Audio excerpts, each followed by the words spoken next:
You are listening to It Came From the Radio. You know this is Dr. Feldy. We're starting this 4 minutes late because I cut bangs. I could not get my bangs to stay still. If I can give you any one piece of life-changing advice, don't cut bangs. Don't cut bangs. It's not to maybe ask the father of the woman before you marry them. It's not to take your garbage out. It's not to make your bed. It's just don't cut bangs. Now, here we are with Christian Hurst. He spent a lot of time in the advertising world, and he's a novelist. He's a sci-fi author. I checked his website, and his your pronouns are they still he, him, That's right. or you haven't changed them? No, that's right. All right, I'm just making sure. Just making sure. I want to be respectful. So here we go, Christian Hurst. How you feeling today? Let's get a little housekeeping out of the way. How you feeling? I'm good, you know. We got the holidays behind us and lots of, I moved this year, so it was a crazy year, but I'm thinking next year's New Year's resolution is just to do less stuff. Do less stuff, and one of mine is to not work with a-holes, and it's Oh, proven to be more that's a good difficult. one. I thought it wouldn't be too difficult, and it's proven to be quite the task. And you said the Yeah. holidays are behind. Did you not celebrate the New Year? Are you Jewish? Well, I guess so, but I have I've gotten kind of used to the dad thing. I don't really go out on New Year's Eve, so Oh, well, respect for the dads staying home and not out willy-nilly while their sons are, begging for food or whatnot. All right, so let's get right into it. Enough about me. Now, you spent years in the advertising world before becoming a novelist, specifically sci-fi. Now, how does that background influence how you build worlds, characters, symbols? Does it change the way you think about storytelling? yes, one of the best things I think that I gained from that is that I was able to get used to putting my work out there, and so I'm a creative person, and I've always had different ideas, and I've done writing and filmmaking, and I made games and comics and all sorts of stuff throughout my life, and but when it came down to it, and I've had this story in my head for a long time. I think I was able to pull the trigger on it because of my creative career and the ability to just sort of get used to the fact that, when millions of people see your work and then forget about it the next day, and that happens a few times, you tend to become less precious about it. You tend to get a thick skin. And so, I think that's part of it because I was able to write this story the way that I wanted to and not worry so much about how people were going to receive it, if that makes any sense. Well, you're a father, so you've pulled the trigger in multiple capacities. Now, Lily Starling, I see Lily Starling as a character you created, and it maybe it's not too serious. You said you have some camp and some jokes, you have some fun. And who is this Lily Starling? Why do you spend so much time thinking about her and writing about her? Are you obsessed? Is this a woman that you might have met along the journeys? Well, the character has a lot of me in them actually, and a lot of, you know, I think a little bit of different people, but really, I went back and forth on the gender if I was going to make it a male or a female protagonist over the years, and um, I went with the female protagonist for a lot of reasons. One of those reasons being that um, I like the expectation being people go into it thinking one set of things when it comes to a young woman, and then I like to kind of surprise them with the fact that she's very much a decision maker. She very much owns her mistakes, and is the kind of I think hero that you might expect to be classically male, especially in sci-fi. And so it's just kind of fun to subvert that for people, And I do that. I like to pull the rug out from under people, give them a little surprise, and um, but I think it does have camp. It does have. I like silliness in my work every now and then. I like to throw in some silly because life is silly. I mean, we can't control what happens to us, and every once in a while, just life is ridiculous. You have to laugh at it. But the emotional themes in the book are very serious, and themes of loneliness and themes of identity and themes of connection and that sort of thing. I'm a big fan of taking responsibility for anything I might have done. Anything I might have done, you know what? I'm more self-incriminating than anything because I figure, if you lay it all on the table and you tell them day one, what's going on. You can be the same person on day 300 that you are on day one. There's no surprises. No one's getting the rug metaphorically pulled out from under them. Although I do a great rug pulling trick, and sometimes I wear a poncho with holes, which is basically a rug. So anyway, I really like that aspect of the character taking responsibility, man. Everyone do that in 2026 and beyond. Now, every creator has that one spark, comic, show, a book, or fandom, and it flipped the switch early on. What was yours? And how did that seed eventually turn into Lilith Starling?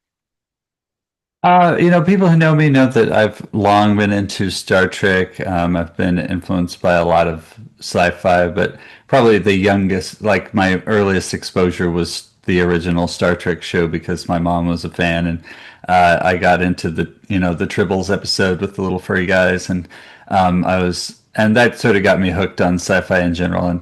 And Star Wars was a huge thing in my life too, and many other things. But that got me reading, as I got more into literature and into books, and I would read more and more novels. And actually, Star Trek was kind of the gateway drug there too, because I started reading the novels. Like I had watched everything that I could, and then I started reading, Star Trek books, and that I branched out into like Ursula Le Guin, and I'm a big fan of the classics too, and like Victor Hugo and Alexander Dumas and Charles Dickens, things like that. So I think reading has always been so important to me in my life, and but also just Fundamental. art in general. Now, controversy alert, controversy, everyone. Full disclosure, I've only seen two Star Wars. I'm trying to warm up to it. I'm 41 years old. I've been all through dentistry. I quit dentistry. I got into Botox just in my lips right before we got here. And I just can't seem to get into Star Wars. There's nothing sexy. I haven't heard any jokes. And I even went to the last one when 2015. And my favorite part was when I went to the bathroom. I'm really trying to love it. Now, what is it that you like about Star Wars so much? I'm really trying to understand, getting Um, into this. yeah, do you mean Star Wars or Star Trek? I'm just No, making Star sure. Wars, the Star wars, Wars, the yeah, yeah. wars. I'm all about wars and combat and Well, I battle. think it's action adventure. It's just a fun ride, and I like if you talk about campy. I think George Lucas had the right balance where it was a little silly when it for the original movie. It was a little silly, and then it kind of has gotten more serious over the years. But the I like the references. Now this is going to be for film nerds, but like I like how George Lucas he built his trilogy, the original one, on references. And if you're a film buff, you'll see them, like The Wizard of Oz or other classic works. And so it's just kind of fun to see like how he took that and moved it into space. And one of the things I like about space opera as a genre is that it could really be set anywhere. I always Mm, talk about I could set these books at the bottom of the ocean, or I could set them, mm. you know, like in a Dr. Seuss book, where they're like living on a flower or something. But because it's not really the setting that's important, space gets you out of your head so that you don't think about the guy across the street when you're reading it. But it allows you all these fantastical journeys and things that that kind of are entertaining. But then you can Right. also explore and sneak in like value themes and stuff that real heavy themes, like real serious stuff that can speak to people as well. So You think that Star Wars maybe could be switch the location to a basketball court, maybe? there you go. I'd love to see that. Let's try that.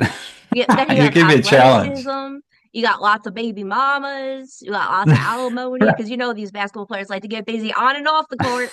We know that. We know that. We can talk to Donald Sterling and his girlfriend. Listen, anyone in my house, I make sure I don't say too much because you never know who's recording who. Anyway, Well, that's one thing about Star Wars. George Lucas famously, when Ron Howard was working on the Solo movie, George Lucas visited the set and he said to him, "Remember, it's for the kids." And I think that's what he had in mind when he made the original was this is a kids movie that adults might enjoy as well. Where now it's been taken to this extreme level of fandom, but like originally it was really for kids, and so I don't think it's necessarily meant to be the original trip. Now people are going to hunt me down, but I don't think it was meant to be taken on a much deeper level. Right. And now, who would you say your audience is? More of the young adult, under 17, over 17? Probably more young Yeah, adult. I target like 15 to 18 primarily, but That's who I target.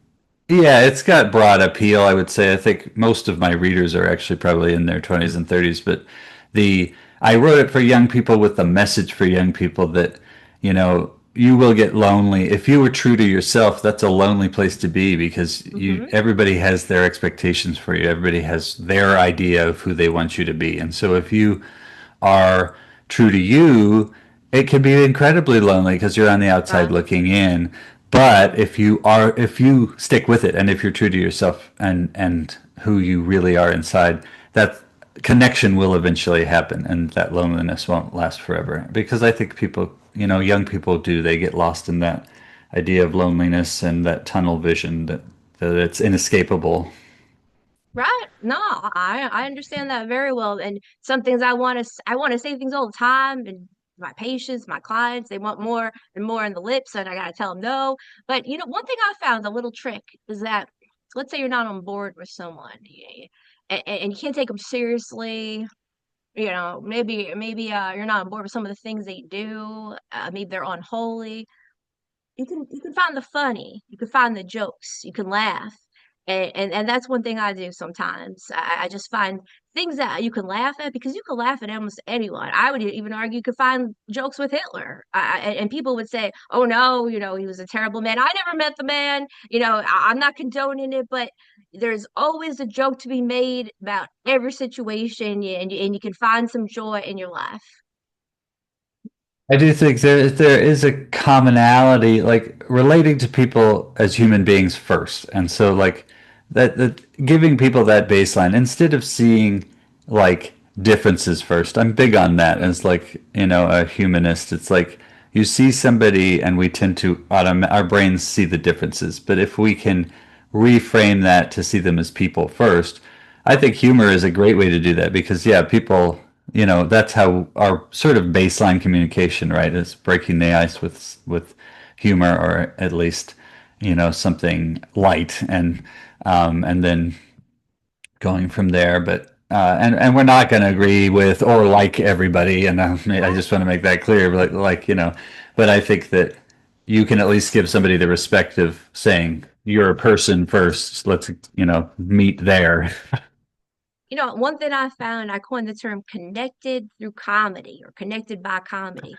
Because if we can Yeah, I all love that. maybe laugh at me, you know what? That's fine. I'll be a martyr. You want to laugh at me? Fine. If that's going to connect you, and 100 of you all think, oh, that's so funny, Dr. Feldy fell down. Dr. Feldy over injected her lips, which I did. That's fine. If it gives you some joy, you're all connected. You're all laughing at the same thing. And that is a way to get connection in this world. And maybe we all should become martyrs, and give people something to laugh at. That's one way we And can that's the download way that humor. I feel about stories. So, like, I think Mm, that stories connect us in the same way that I mean, humor can often be a part of a story, but it's like we, it gives us a way to analyze ourselves without getting too serious, right? Without sitting down and having that conversation, which can be very uncomfortable sometimes. But through fiction, we can explore whole different worlds and see ourselves in a different, situation and explore, like, I wonder how I could play that out, and then it can right. help us, in our lives connect to each other. Now, I'm actually can be a very serious person. Sometimes I've gone days. I don't even laugh. I don't even smile. It's happened. It happens a lot. More money, more problems. So I'm actually big into escapism. I'm not really proud of this, but I love to sit down at the end of the day, maybe a little THC, maybe a little couple trays of food, maybe put on a little TV, maybe a little Hunting Wives. I'm sorry, I tried Star Wars. I cannot escape into Star Wars. I'm in the present, and I want to run away. But Hunting Wives, those girls are pretty sultry ladies. I love escapism. So back to you now. Sci-fi fans argue all the time about whether we use stories to escape the world or to deal with it. And I say escapism is one way to deal with the world. What are your thoughts on that? Yeah, I do. I think it's both because I think that could be. I would say that the people who do enjoy pure escapism are probably the ones that do not enjoy the books as much. The second Oh, one, you can really get wrapped up in the adventure a little more. I think the first one has a lot of feelings, and I think it's written for young people with big feelings, and sometimes people get a little bogged down in that. It's not their favorite, not their cup of tea. But the the second one, if you want like a just a rip roaring adventure, that might be more uh, that kind of that's one, the purple one in the back there, Lily Starling and the Storm Riders. It's a little bit more of like a classic adventure story, um, but yes, I think escapism is a wonderful thing. I think we should all do it. I do it. I watch, I'm watching a show right now. It's called Florida Man. Have you seen? It's a is you recommend? yeah, oh, definitely. It's kind of a reality show where they find these people in Florida who did outrageous stuff, but then they reenact it with comedians. So, Right. but anyway, that kind of stuff, I absolutely love it. I love comedy. I watch comedy all the time, but I also think I don't know. I think we could do both. Florida man. I think I should make a documentary called Florida Woman, based on Mahi Lemon, an old photographer friend of mine she's got four snakes and three dogs and a Oh wily wow. husband all in one house. And she's like Florida Woman, this woman. She's all doing something unexpected, surprising us. Shout out Mahi Lemon, Goldie Moon, whatever name you go by nowadays. She's got more names than P. Diddy over here. Now, I actually dabbled in commercial work, especially the last few years, and I found it soul sucking. It was all about the business. Oh, at the bottom line, hey, I got money, I got paid, but I wouldn't hawk any supplements or any substance I believe in. I was asked to hawk a GLP-1, a semaglutide, and I said, no, I'm sorry. I know eight people I know that have no more gallbladder after taking these semaglutide drugs, so I could not do a commercial for that. I said no. However, but the love wasn't in it. The love was not in it as an actor, as a producer. I did not enjoy it. So how do you balance the love of your art and the business? Because you have to sell the books too. I believe you can't just do it for yourself. That's what I would like to do. I'm trying to do that in 2026. Just me. No business. Yeah, well, see, my background again comes into this because from a young age, I don't know, I was raised with a kind of a hustle work ethic. I came from a pretty poor family, and the idea of work was just always, it was just part of life, and I like to work. And so it came naturally. I was really interested in graphic design and other marketable, things that also used my artistic skills. And so I grew both at the same time. And I sort of growing up, so I grew up in the Mormon church, and the that they have a very business-like hierarchy. It's very like you wear the suit and tie, and they have officers in the I saw church the and like musical. stuff like that. And so I learned sort of the corporate world from my church, growing up in that environment. And so Mm. I am really good at existing in both spaces. Like I've been in just the craziest, most artistic spaces, and I've been in just the stuffiest, most conservative places. And so Hmm. it's really given me a good balance.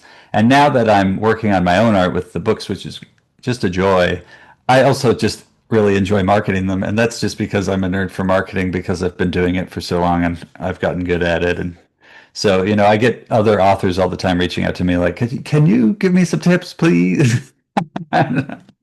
I'm in New York right now, so I've only met maybe a dozen Mormons. Not too many in the last week or so, but this is actually kind of my plan going forward. I'd love to just quit the whole medical industry, everything with the HMOs. It's just a disaster. All my patients, these girls with the Botox in the lips, trolling the OnlyFans and the Hinge and trying to get dates and the promiscuity. I'm out. I want to get full into show business, full onto production. So one of my ideas, and no one in New York has really understand it.